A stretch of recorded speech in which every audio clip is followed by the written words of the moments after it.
preste bem atenção e depois eu vou falar algo muito importante aqui. Primeiro está em Jó, livro de Jó, capítulo 34, versículo 19. Está escrito assim: quanto menos aquele que não faz acepção de pessoas, de príncipes, nem estima o rico mais do que o pobre, porque todos são obras das suas mãos. Eles, no momento, morrem, e até a meia-noite, que horas? Meia-noite. Meia-noite, os povos são perturbados e passam, e os poderosos são tomados não por mão humana. Daqui a pouco eu vou explicar. Amém? Amém. Porque os seus olhos estão sobre os caminhos de cada um, e ele vê todos os seus passos. Não há trevas nem sombra de morte, onde se escondam os que praticam a iniquidade. E o segundo trecho está aqui em Salmo 56, são 2 versículos só, que diz assim: tu contas as minhas vagueações, põe as minhas lágrimas no teu odre. Não estão elas no teu livro? Quando eu a te clamar, então voltarão para trás os meus inimigos. Isto sei eu, que Deus é por mim. Amém? Amém. O primeiro trecho que eu li são palavras de um homem chamado Eliú. Ele era amigo de Jó. E ele estava ali repreendendo Jó. E muitas coisas que ele fala no decorrer do livro de Jó, ele está equivocado. Mas isso que ele fala aqui é verdade. Que Deus não faz acepção de pessoas. E que quem pratica o mal não se pode esconder de Deus. Às vezes nós não vemos uma pessoa que está fazendo mal contra nós, mas Deus vê. Então, aqui fala que Deus não faz acepção de pessoas e que os povos, no momento, eles morrem. As pessoas no momento morrem. Para morrer é daqui para ali. E que até a meia-noite há perturbação no meio das pessoas. Ou seja, meia-noite era a hora para a pessoa estar descansando. Mas quantas pessoas que entram pela noite afora sendo perturbadas? Quantos crimes que não acontecem à meia-noite, durante a madrugada? Quantas brigas de casais? Quantas injustiças que acontecem, acidentes que acontecem à meia-noite? Então por isso que ele observa bem aqui que à meia-noite os povos são perturbados e passam, deixam de existir. E os poderosos são tomados não por mão humana, ou seja, em outras palavras, eles são tomados por força invisível. Em outras traduções são tomados por força invisível. Ou seja, muitas pessoas são tomadas e dominadas por uma força do mal invisível. Pois bem, o que nós temos a ver com isso? Eu lembro aqui que Jesus, ele disse: eis que vos envio como ovelhas para o meio de lobos. Ora, se nós que somos seguidores de Jesus, nós somos como ovelhas, e nós estamos no meio de lobos, qual a conclusão? Que os lobos também são pessoas. Nós temos que entender, até porque que Jesus disse: acautelai-vos dos homens, das pessoas. Acautelai-vos. Porque tem pessoas que são más. Nós que seguimos Jesus, nós queremos a salvação de todo mundo. Eu tenho certeza que todos nós aqui, provavelmente, teríamos coragem de sair de casa em casa ali, convidando as pessoas para buscar a Deus. Não é? E nós teríamos coragem de olhar nos olhos de todo mundo e convidar as pessoas para estar do nosso lado aqui.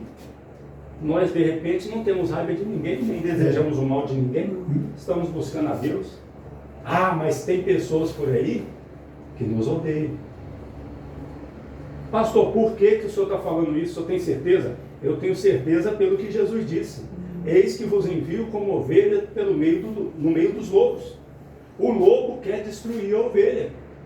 A ovelha não quer destruir o lobo. Vocês já tiveram notícia de alguma ovelha que atacou um lobo? E matou o lobo? Não. E deu uma mordida nele? Ao menos uma mordida no lobo? Já tiveram notícia? Não. Mas já teve notícia aí de lobo que pegou uma ovelha e matou a ovelha, acabou com a ovelha. Então assim, somos nós deste mundo. E vamos um pouquinho mais além para vocês entenderem onde eu quero chegar. Vamos um pouco mais além. Veja só, nós não desejamos a morte das pessoas, nós somos de Deus. Nós desejamos a vida. Mas tem pessoas que desejam a nossa morte. Ô pastor, mas eu não fiz nada contra ninguém. Mas você não precisa fazer. Só de você ser de Deus, só de alguém que é do mal enxergar a luz de Deus na sua vida, já é motivo para te invejar, para te odiar e desejar o seu mal. Que mal que Jesus fez? Mas não andavam procurando a morte dele? Não andaram armando cilada contra ele? Às vezes a pessoa não vai chegar contra você e dizer: "Ô Manuel, eu te odeio, eu vou te matar, Manuel." Às vezes a pessoa não vai falar isso cara a cara, mas no coração a pessoa está pensando isso. Ele não vê, mas Deus vê. É verdade. Deus está vendo, então é isso que está dizendo aqui. Nós precisamos da proteção de Deus.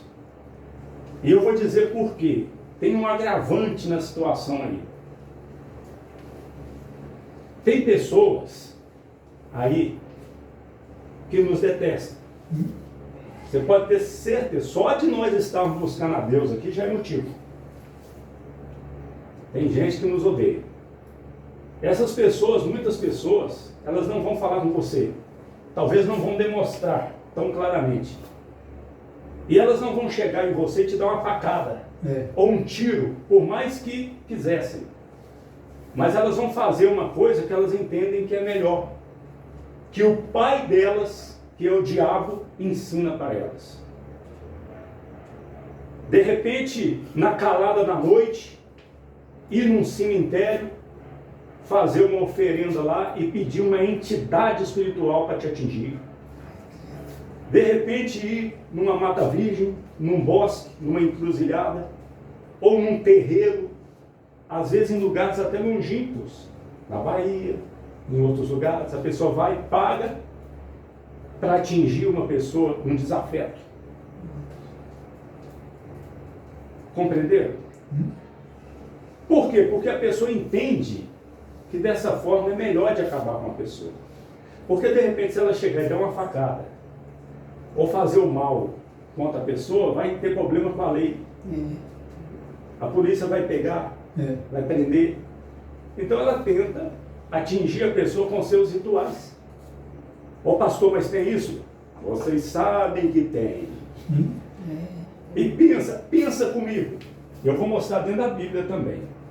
Nós não estamos aqui orando, crendo que Jesus pode abençoar essas pessoas. O que é que nós estamos pedindo aqui da força de Deus? Nós estamos pedindo a força de Deus para dar saúde, para livrar do mal, para iluminar, para não deixar essas pessoas ir para o caminho errado, para não deixá-las morrer fora de hora.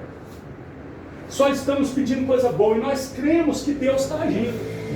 Pois quem não é de Deus e não gosta de você, não vai procurar Deus para te fazer o bem, vai procurar o pai deles, que é o diabo, para te fazer o mal.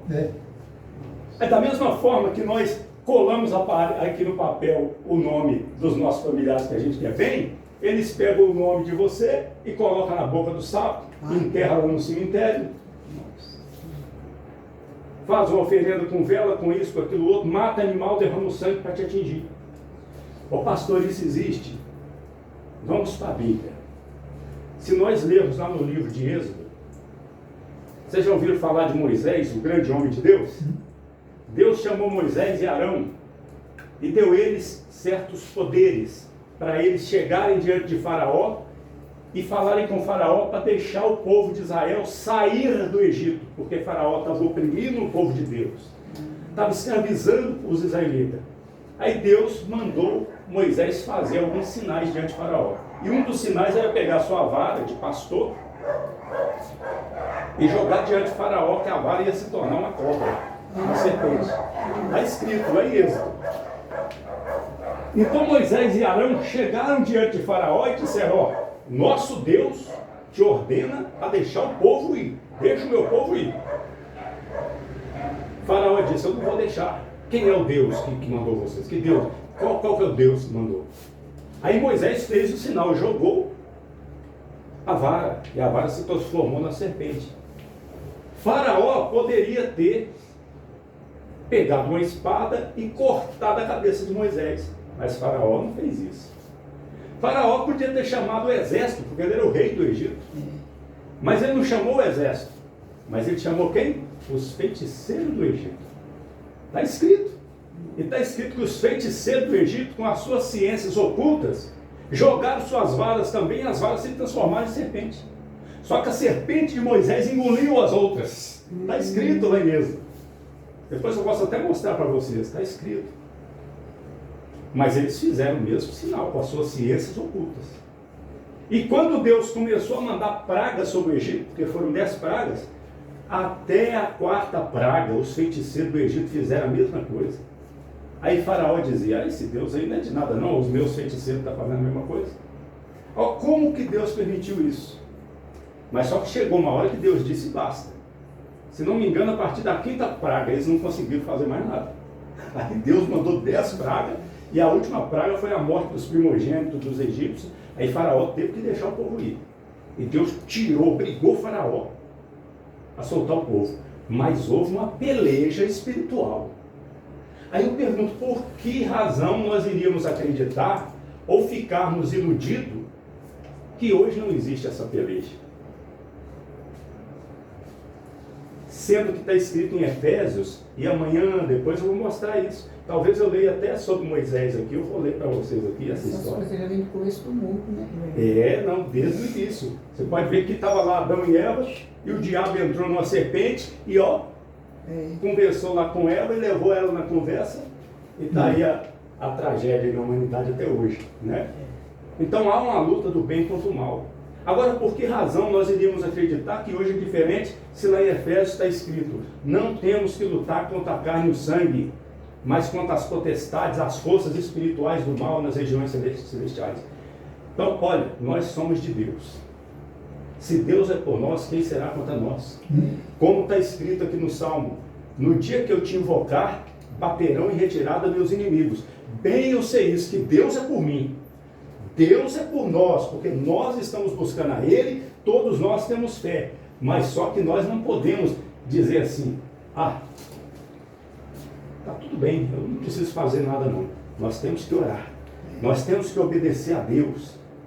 Cabe quem está aqui falando aqui, dirigindo a reunião, dar ouvido à voz do Espírito Santo e ver o que Deus orienta para fazer. E as pessoas que estão aí, julgar para ver se, será que isso é Deus que está falando mesmo? Será que essa proposta aí vem de Deus?